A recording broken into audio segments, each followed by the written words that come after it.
Halo sahabatku. Selamat datang kembali di channel Cerita Momo. Apa kabar kalian hari ini? Semoga sehat selalu ya. Kali ini, Momo punya kisah spesial yang dijamin bakal bikin kalian emosi di awal, tapi puas banget di akhir. Bayangkan rasanya jadi menantu yang selalu sabar, malah dibentak dan diusir mertua sendiri karena dianggap menumpang. Tapi tunggu dulu, siapa sangka? Keesokan harinya satu fakta terungkap dan bikin sang mertua histeris menyesal. Nah, sebelum kita masuk ke ceritanya yang seru ini, Momo mau minta dukungan kalian dulu dong. Jangan lupa like video ini dan subscribe biar kalian enggak ketinggalan cerita-cerita seru lainnya. Yuk, kita absen dulu. Coba tulis nama dan asal kota kalian di kolom komentar, lalu ketik, hadir. Momo pengen tahu nih, sahabat Momo paling jauh dari mana aja? Sudah siap? Oke, atur posisi duduk yang nyaman, siapkan camilan, dan selamat menikmati kisahnya. Aroma kaldu ayam yang gurih menguar memenuhi dapur luas bergaya minimalis itu. Aisyah menyeka keringat yang menetes di pelipisnya dengan punggung tangan. Sejak pukul 5 pagi, ia sudah berkutat sendirian di dapur, memotong sayuran, menumis bumbu, dan memastikan sarapan kesukaan suaminya, Damar, tersaji sempurna sebelum pria itu berangkat kerja. Tidak ada asisten rumah tangga di rumah megah ini. Ibu mertuanya, Bu Tias, beralasan bahwa istri yang baik harus melayani keluarga dengan tangannya sendiri. Meski sebenarnya Aisyah tahu, Bu Tias hanya tidak ingin mengeluarkan uang ekstra. Aisyah tersenyum tipis melihat uap mengepul dari panci. Setidaknya, melayani Damar adalah kebahagiaan tersendiri baginya, meskipun 2 tahun pernikahan mereka terasa berat karena sikap Bu Tias. Sambil menunggu sup matang, mata Aisyah tertuju pada sebuah guci keramik setinggi lutut yang berdiri di sudut meja dapur. Ada sedikit debu menempel di sana. Dengan niat baik, Aisyah mengambil kain lap bersih dan hendak mengelap guci antik berwarna biru tua itu. Namun, belum sempat kain lap itu menyentuh permukaan keramik, suara lengkingan tajam memecah ketenangan pagi. "Jangan sentuh barangku." Aisyah tersentak kaget. Tangannya gemetar hingga kain lap yang dipegangnya terjatuh ke lantai. Jantungnya berdegup kencang. Ia menoleh dan mendapati Bu Tias berdiri di ambang pintu dapur dengan wajah merah padam, matanya melotot penuh amarah. Napas wanita parubaya itu memburu, seolah Aisyah baru saja melakukan kejahatan besar. "Ibu." Lirih Aisyah, suaranya tercekat. Aisyah cuma mau bersihkan debunya sedikit. "Bu, tadi Aisyah lihat." "Alasan?" potong Bu Tias kasar. Ia melangkah cepat mendekati Aisyah, lalu menepis tangan menantunya itu seolah tangan Aisyah mengandung virus mematikan. "Tanganmu itu kotor. Bau bawang. Bau bumbu dapur. Kamu pikir kamu pantas memegang barang mahal koleksi saya? Itu Gucci harganya puluhan juta. Kalau lecet sedikit gara-gara tangan kasarmu itu, apa kamu sanggup ganti?" "Hah?" Aisyah menunduk, menelan ludah yang terasa pahit. Hatinya perih. Bukan kali pertama ia menerima bentakan seperti ini, tapi entah mengapa pagi ini rasanya jauh lebih menyakitkan. "Maaf, Bu. Aisyah tidak bermaksud merusak. Aisyah cuma ingin rumah ini terlihat bersih," ucapnya pelan, berusaha meredam emosi.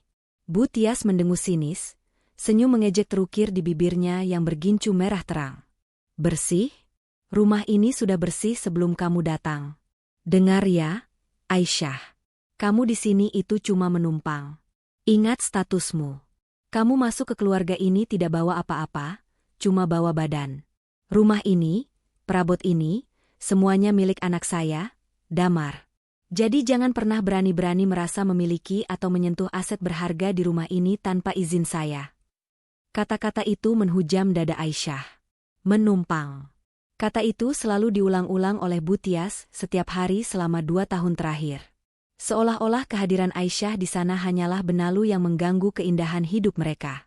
Padahal, Aisyah tidak pernah meminta uang sepeser pun dari Bu Tias untuk keperluan pribadinya. Ia cukup dengan uang belanja pas-pasan yang diberikan Damar, itu pun sering dipotong oleh Bu Tias dengan alasan tabungan masa depan. "Kenapa diam saja?" bentak Bu Tias lagi melihat Aisyah hanya terpaku menatap lantai. "Masak sana yang benar. Jangan sampai Damar telat cuma gara-gara kamu lelet. Ingat, jangan sentuh Gucci itu lagi, atau barang-barang mahal lainnya di ruang tamu. Tempatmu itu di belakang, di dapur, mengerti? Biasanya, Aisyah akan mengangguk patuh, meminta maaf berkali-kali, lalu kembali bekerja sambil menahan air mata. Biasanya, ia akan membiarkan harga dirinya diinjak-injak demi keutuhan rumah tangganya dan demi rasa cintanya pada Damar. Tapi hari ini berbeda. Ada sesuatu yang patah di dalam hati Aisyah. Mungkin itu kesabarannya. Mungkin itu harapannya. Teriakan, "Jangan sentuh barangku," tadi berdenging terus di telinganya, memicu memori lain yang selama ini ia kubur dalam-dalam. Wajah Aisyah yang tadinya menunduk takut, perlahan terangkat. Ia menatap wajah mertuanya. Tidak ada air mata di pelupuk matanya kali ini. Yang ada hanya tatapan datar, dingin, dan kosong. Bu Tias yang menyadari perubahan tatapan itu sedikit terkejut. Namun gengsinya terlalu tinggi untuk merasa terintimidasi. "Kenapa kamu melotot begitu? Mau melawan ibu? Berani kamu sama orang tua?" tantang Bu Tias, suaranya meninggi lagi. Aisyah tidak menjawab. Ia berbalik badan dengan tenang, mematikan kompor yang masih menyala. Api biru itu padam seketika. Sama seperti semangatnya untuk melayani di rumah ini yang baru saja padam total. Tanpa suara, Aisyah melepaskan celemek yang melekat di tubuhnya. Ia melipatnya rapi, lalu meletakkannya di atas meja dapur, tepat di sebelah panci sup yang masih mengepul. "Loh, kok malah dimatikan kompornya? Supnya sudah matang belum? Kamu mau bikin anak saya kelaparan?" cecar Bu Tias, mulai bingung dengan sikap dia menantunya. Aisyah menarik napas panjang, lalu menghembuskannya perlahan. Ia menatap Bu Tias lekat-lekat, tatapan yang membuat bulu kuduk Bu Tias sedikit meremang tanpa alasan yang jelas. "Ibu benar," ucap Aisyah akhirnya. Suaranya tenang, namun mengandung ketegasan yang belum pernah didengar Bu Tias sebelumnya. "Saya tidak pantas menyentuh barang-barang mahal ibu. Tangan saya terlalu kotor untuk rumah semewah ini." "Bagus kalau kamu sadar diri," sahut Bu Tias angkuh, mengira ia telah menang lagi.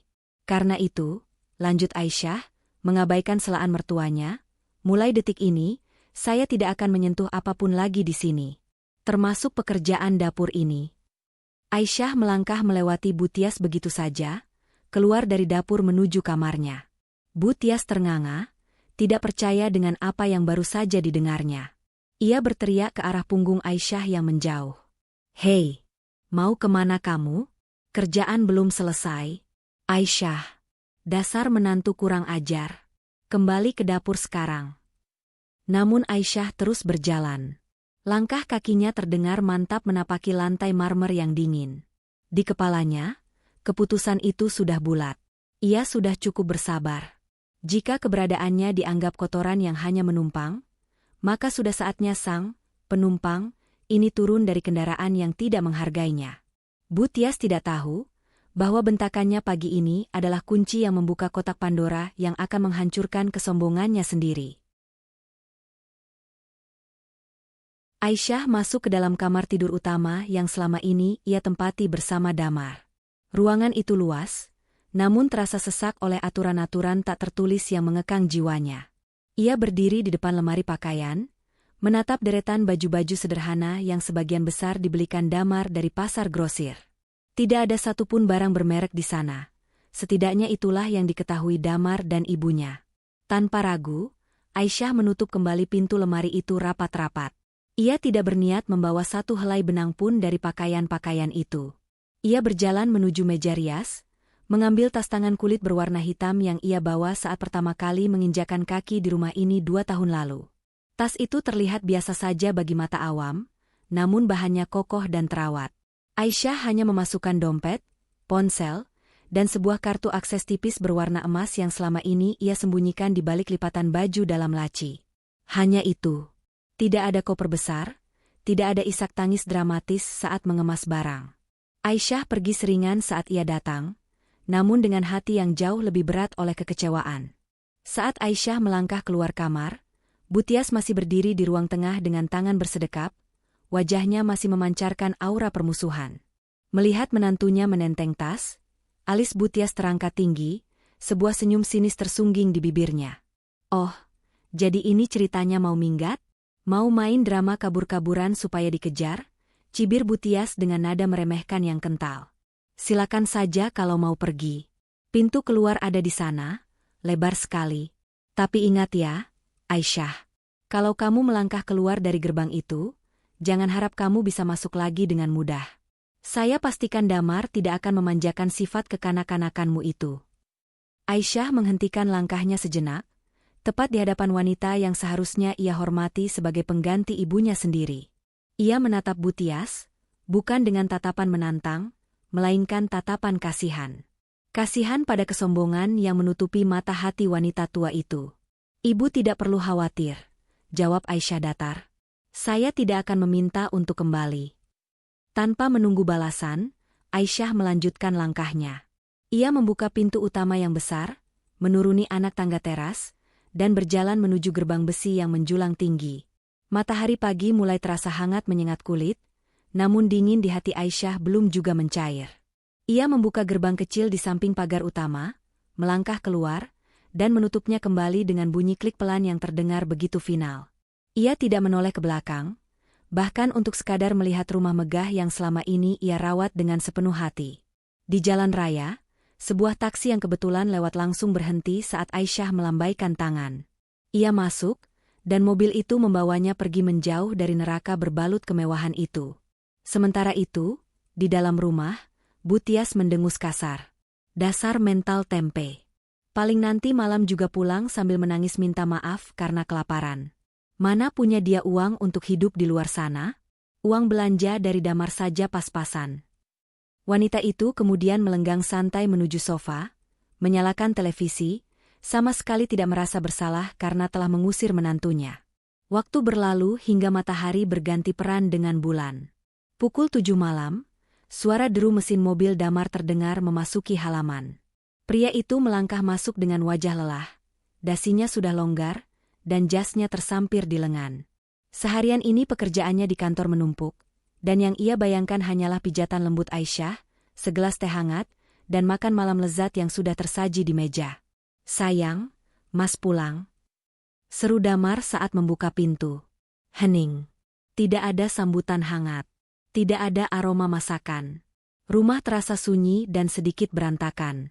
Lampu dapur bahkan belum dinyalakan. Damar mengerutkan kening, rasa kesal mulai merayap di dadanya. Ia meletakkan tas kerjanya di kursi tamu. "Aisyah? Dek?" panggilnya lagi, suaranya sedikit meninggi. Yang muncul dari ruang tengah justru Butias, wajahnya ditekuk masam. "Gak usah teriak-teriak, Damar. Istrimu itu tidak ada." "Tidak ada? Maksud ibu? Ke pasar malam-malam begini?" tanya Damar bingung. "Minggat," jawab Butias singkat, seolah sedang membicarakan kucing yang hilang. "Tadi pagi ibu tegur dia sedikit. Dia malah membentak ibu, ngelawan, terus pergi bawa tas.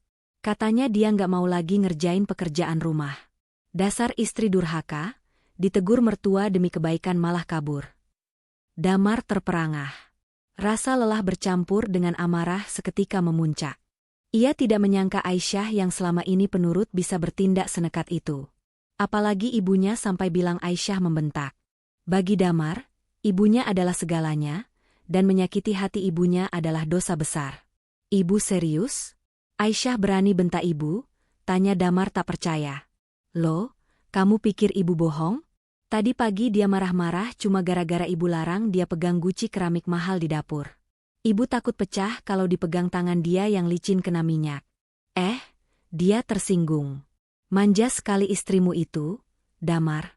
Ibu sudah bilangkan dulu, cari istri itu yang selevel, yang mentalnya kuat. Bukan yang kayak begini, dikit-dikit kabur." Butias memanas-manasi dengan piawai, memutarbalikkan fakta tanpa berkedip. Damar mengusap wajahnya kasar, rasa lapar di perutnya makin membuat emosinya tidak stabil. Ia merogoh saku celana, mengambil ponselnya, dan menekan kontak dengan nama, "Istriku." Ia menempelkan ponsel itu ke telinga dengan tidak sabar. "Nomor yang Anda tuju sedang tidak aktif atau berada di luar jangkauan." Damar mematikan panggilan dengan kasar dan melempar ponselnya ke sofa. "Sial, dimatiin HP-nya. Benar-benar kekanak-kanakan." "Sudahlah, Mar. Gak usah dipikirin," bujuk Butias sambil menepuk pundak anaknya. "Paling dia cuma ke rumah teman lamanya atau nginap di masjid. Dia kan gak punya saudara di kota ini. Gak punya uang juga. Besok atau lusa kalau duitnya habis, pasti dia pulang sendiri sambil cium kaki ibu minta maaf.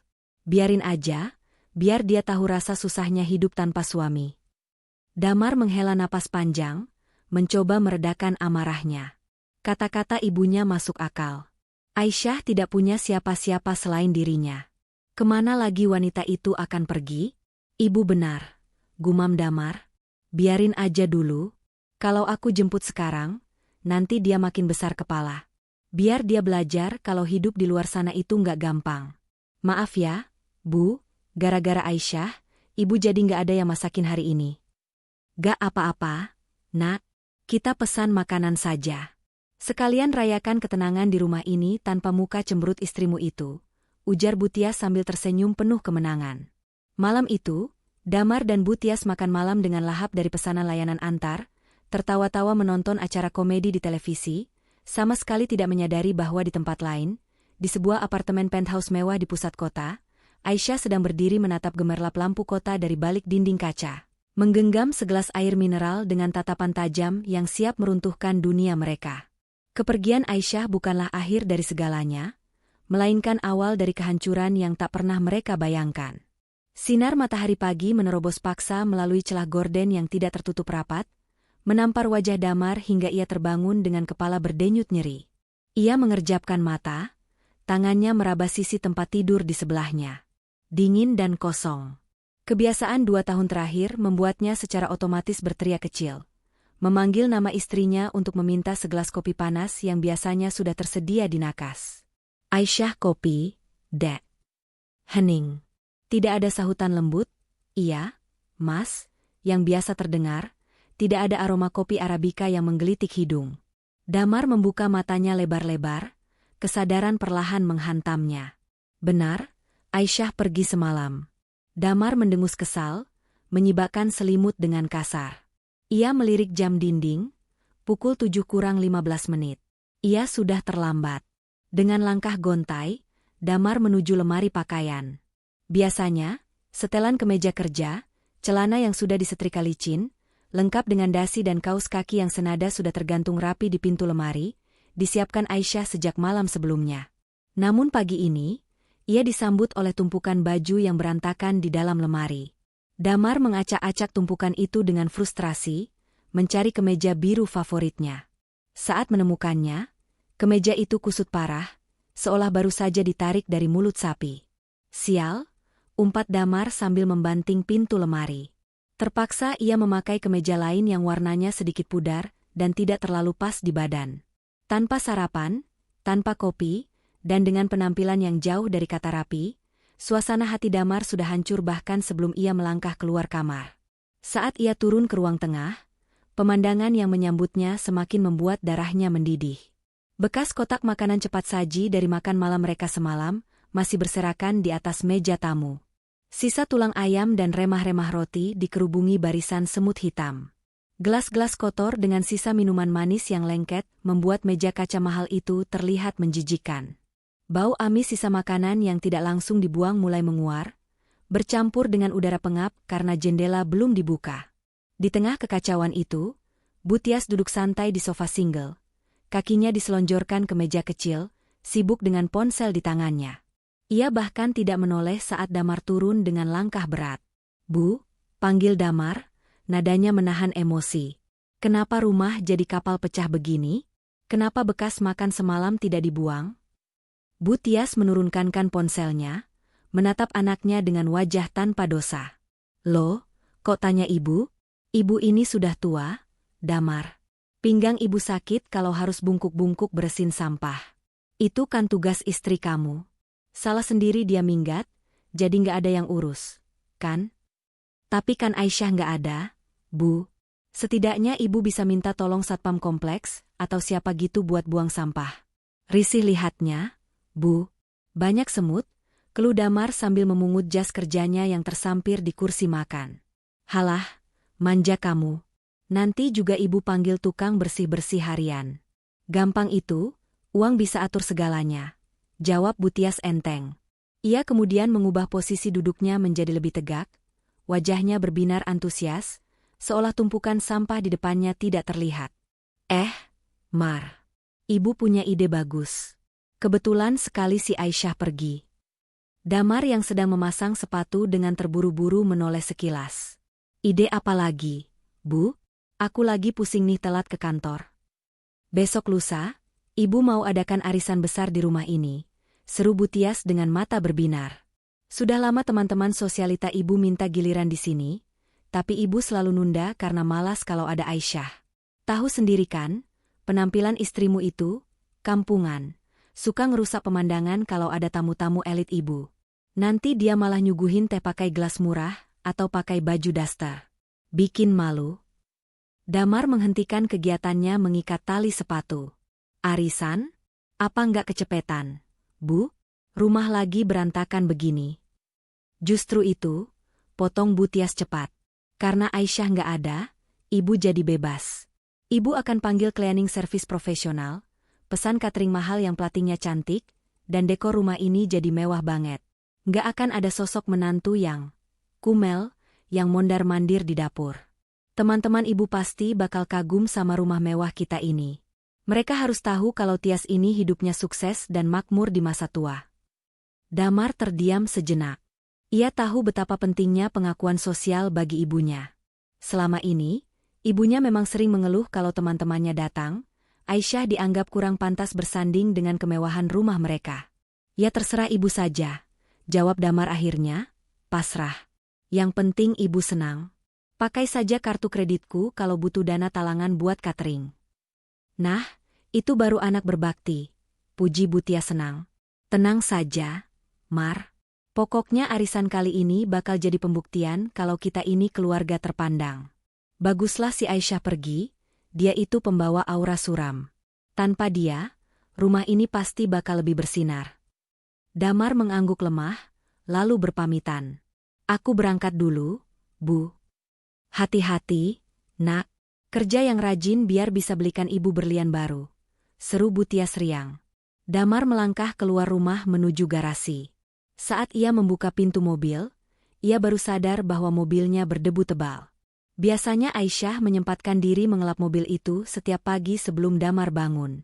Damar mendesah panjang, masuk ke dalam mobil dan menyalakan mesin. Namun, saat ia hendak keluar dari kompleks perumahan dan menempelkan kartu e-tol di gerbang otomatis, palang pintu tidak terbuka. Saldo tidak cukup. Damar memukul setir dengan kesal. Astaga! Lupa isi saldo. Biasanya Aisyah yang cek semua ini. Klakson mobil di belakangnya mulai bersahut-sahutan, membuat kepanikan Damar memuncak. Ia terpaksa mundur dengan wajah merah pada menahan malu, memutar balik untuk mencari minimarket terdekat. Di sepanjang jalan menuju kantor, perutnya keroncongan, kepalanya pening, dan kemejanya yang kusut membuatnya tidak percaya diri. Keheningan di rumah tanpa Aisyah ternyata bukan kedamaian seperti yang digembar-gemborkan ibunya, melainkan awal dari kekacauan sistematis yang perlahan merusak ritme hidup Damar. Namun, ego laki-laki itu masih terlalu tinggi untuk mengakuinya.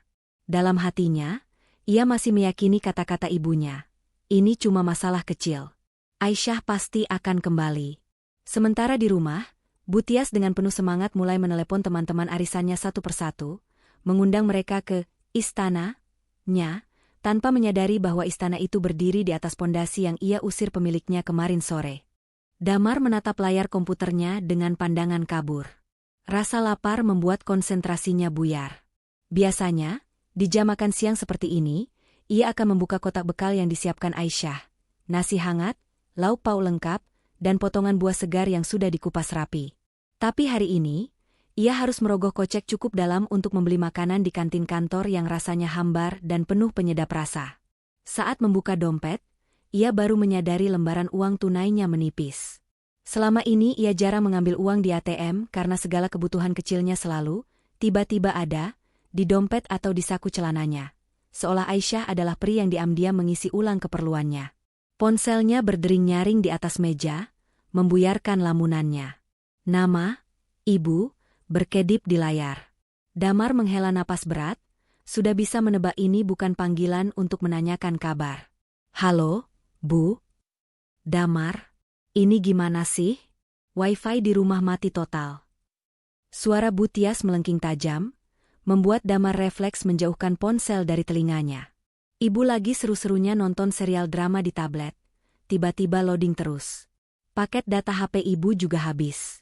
Kamu lupa bayar tagihan internet ya? Damar mengernyitkan dahi. Bayar? Bukannya itu auto debit ya, Bu? Atau sebentar?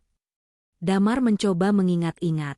Sejak kapan ia membayar tagihan internet rumah? Ia ingat memang rutin memberikan jatah uang bulanan pada Aisyah, tapi jumlahnya hanya cukup untuk belanja sayur di pasar dan token listrik standar. Sementara itu, biaya internet high speed dan TV kabel premium yang mereka nikmati di rumah harganya pasti jutaan per bulan. Apakah uang yang ia berikan pada Aisyah cukup untuk menutupi itu semua? Coba ibu cek modemnya. Mungkin kabelnya kendor atau ada gangguan pusat. Saran Damar, mencoba berpikir positif. Sudah ibu cek. Lampunya merah semua, kedap-kedip bikin sakit mata. Kamu telepon sana customer service-nya. Ibu bosen nih sendirian di rumah besar ini kalau nggak ada hiburan. Mana saluran TV di ruang tengah juga terkunci semua. Gelap gulita layarnya. Damar memijat pelipisnya yang mulai berdenyut. Iya, Bu. Nanti Damar coba cek. Damar lagi banyak kerjaan sekarang. Satu lagi. Tahan Bu Tias sebelum Damar sempat menutup telepon. Nada bicaranya berubah dari kesal menjadi panik bercampur marah. Ini lebih gawat, Mar. Barusan ibu telepon, Royal Catering, langganan kita yang biasa antar rantangan mewah itu loh. Ibu mau pesan paket prasmanan VVIP buat arisan besok lusa. Kamu tahu mereka bilang apa? Bilang apa, Bu? Penuh? Mereka menolak melayani pesanan ke alamat rumah kita. Katanya, akun pelanggan atas nama pemilik rumah ini sudah mengajukan pemutusan layanan permanen tadi pagi. Kurang ajar banget kan? Pasti ini ulah si Aisyah. Tuduh Bu Tias berapi-api, napasnya terdengar memburu di seberang telepon. Dia sengaja telepon sana-sini buat memutus akses kita. Dasar perempuan picik. Dia pikir kita bakal mati kelaparan kalau dia boikot. Damar terdiam. Logikanya mulai bekerja, namun masih terhalang oleh egonya yang besar. Bu, setahu Damar, catering, Royal, itu mahal banget. Proporsinya bisa ratusan ribu. Memangnya Aisyah punya akses ke sana? Bukannya ibu yang langganan? Ya ibu yang minta, tapi kan yang urus administrasinya istrimu itu. Ibu mana paham soal transfer-transfer aplikasi begitu. Ibu cuma tunjuk menu, dia yang pesankan, elak Bu Tias cepat, enggan disalahkan. Pokoknya kamu harus transfer uang sekarang ke ibu. Ibu mau cari catering lain yang lebih mahal sekalian biar si Aisyah tahu kita gak butuh dia. Transfer 10 juta ya, buat DP makanan sama sewa dekorasi bunga segar. 10 juta? Mata Damar membelalak, nyaris tersedak ludahnya sendiri. Bu, uang kas Damar di rekening gak sampai segitu bulan ini. Kan baru tanggal tua, gajian masih seminggu lagi. Loh, gajimu kan besar? Mar, masa 10 juta aja nggak ada? Kamu kemanain uangnya? Pertanyaan itu menohok Damar tepat di ulu hati. Gajinya sebagai manajer memang lumayan, tapi gaya hidup Bu Tias yang high maintenance. Beli tas, perawatan wajah di klinik kecantikan, baju baru tiap bulan, selalu menggerus tabungannya. Selama ini ia merasa keuangannya aman karena kebutuhan dasar rumah tangga seperti makan, listrik, air, dan internet tidak pernah menjadi beban pikiran. Ia pikir ia pintar mengatur uang, tapi sekarang, saat Aisyah pergi, ia baru sadar betapa rapuhnya kondisi finansialnya sendiri. Ternyata, ada lubang besar yang selama ini ditutupi oleh seseorang. Nanti Damar usahakan gesek kartu kredit. Bu, jawab Damar lemas, tidak ingin berdebat. Ya sudah, cepatannya. Ibu nggak mau malu di depan teman-teman arisan sosialita ibu. Pokoknya acara besok lusa harus spektakuler. Ibu mau buktikan kalau tanpa Aisyah, rumah ini makin bersinar. Sambungan telepon terputus. Damar menatap layar ponselnya yang gelap. Ada perasaan ganjil yang menyusup di hatinya. Internet mati, TV kabel mati, catering diputus. Semua terjadi kurang dari 24 jam setelah Aisyah pergi. Apakah ini semua hanya kebetulan? Atau mungkinkah selama ini Aisyah yang menopang gaya hidup mewah yang mereka nikmati dengan cara yang tidak Damar ketahui? Namun, Pikiran rasional itu segera ditepisnya dengan sombong. Ah, nggak mungkin, gumamnya pada diri sendiri, menggelengkan kepala. Aisyah itu cuma lulusan SMA, yatim piatu, kerjaannya cuma di rumah. Paling dia pakai sisa uang belanja yang aku kasih terus dihemat-hemat sampai pelit buat dirinya sendiri. Ya, pasti begitu. Ini cuma kebetulan saja tagihan jatuh tempo pas dia pergi. Damar kembali bekerja, mencoba mengabaikan gangguan kecil yang sebenarnya adalah retakan besar pada pondasi hidupnya yang palsu. Ia tidak tahu, di rumah, Butia sedang membongkar laci-laci di kamar Aisyah dengan kasar, mencari barang berharga yang mungkin ditinggalkan untuk dijual, namun nihil. Yang ia temukan hanyalah buku catatan resep masakan dan struk belanja pasar yang lusuh. Dasar miskin, umpat Butia sambil melempar buku resep itu ke lantai. Lihat saja nanti, aku akan buat pesta arisan paling mewah yang pernah ada. Biar kalau dia lewat depan rumah, dia menyesal setengah mati sudah keluar dari sini. Tanpa internet dan hiburan, rumah besar itu terasa makin sunyi. Namun kesombongan Butias membuatnya buta pada kenyataan yang perlahan mencekik mereka.